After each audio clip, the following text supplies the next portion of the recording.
Everybody's always asking what's under the hood. You ever stop and ask, what about the hood itself?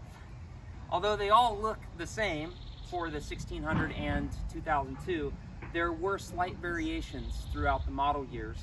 And we're going to take a look at those differences and show you the details between the OEM hood and the new MVP hood. This is the new reproduction hood from MVP that we are now selling. As I had said, it looks identical to every year 1600 and 2002 sheet metal from the outside. It is, however, what we would consider like a mid-year. So 1970, 71, 2, and 3 all have a similar inner structure. And although there are some minor variations, there really is three different main versions: an early, a mid, and a late version. So come and take a look at this hood, which as a side note, a pretty good story. I bought this from a reputable reseller. It looked as though it still had like original paint and was pretty clean, which I paid $1,000 for. The subsequent stripping of the paint ended up revealing that it had Bondo repairs. This was, mechanically stripped as we were planning on repainting it. Essentially, I bought a $1,000 piece of garbage, even though it seemed to be clean and the underside was rust-free. I'm very glad that the aftermarket ones are now available, so hopefully no one else has to repeat the same story that I just had. This is a late style, and you can tell by this cutout in the side has a relief, the way that the sheet metal is pressed, that is a crumple zone. And this came in when the US cars had changed over to big bumpers. There was a bunch of little accommodations.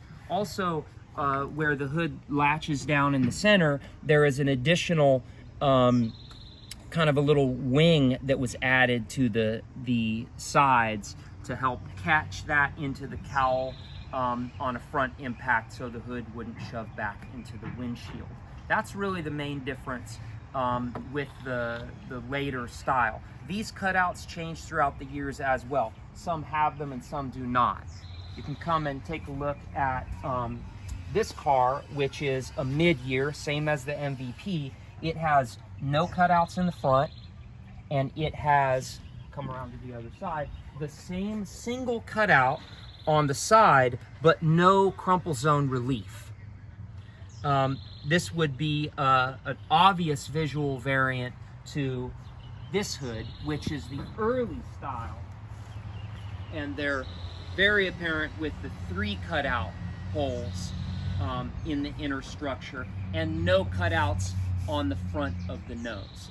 And all of these earlier styles do not have the additional wing in the center latch. So other than that, visually they are pretty much the same. So here we have the underside of the new MVP reproduction hood. As you can see, this side structure has the mid-year style cutout. There's not a lot visually that looks any different, but there are some small details that I will go over. This channel is usually seam sealed completely. As you can see on an original hood, it has a thin seam seal bead. I'm hoping that in subsequent runs they can get that right. I would do that if I was, body working and finish painting this thing.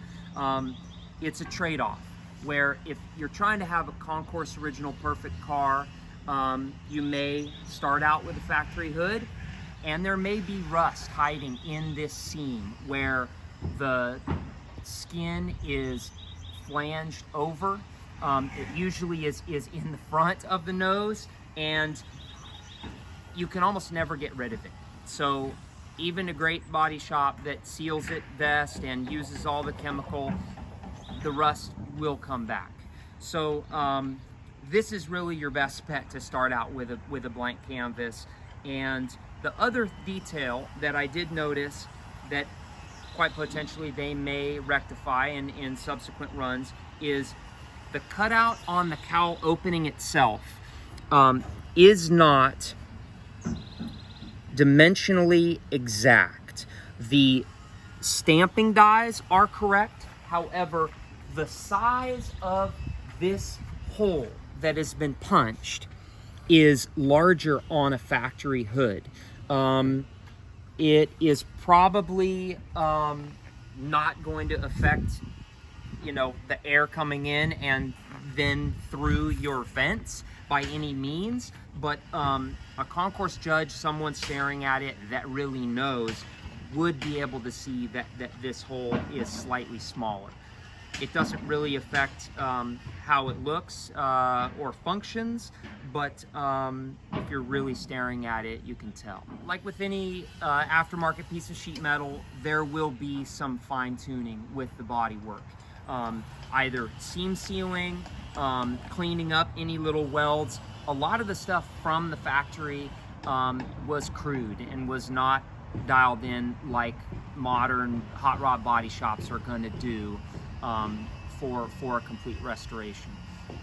You will not have to drill holes and or grind in any of the details. All of the trim holes are here, the holes for the roundel and accommodation for the hinges, as well as captive nuts for adjusting the hinge, as well as the latch.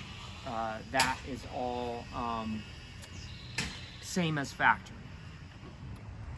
With the new sheet metal test fit to our donor nose and fender assembly, this is a front cut off a car that we know is really good. It's never been in an accident other than the obvious carnage. This reveal around the turn signal is really good and consistent through the fender, and then this distance where the takeoff from the fender to the door and how close this is to the A-pillar. Oftentimes the hood will hit the A-pillar trim, that's the gutter molding piece, as well as if the hood is adjusted too far back, it can often hit the windshield wiper as well. So we've got this adjusted so we've got a nice little gap here.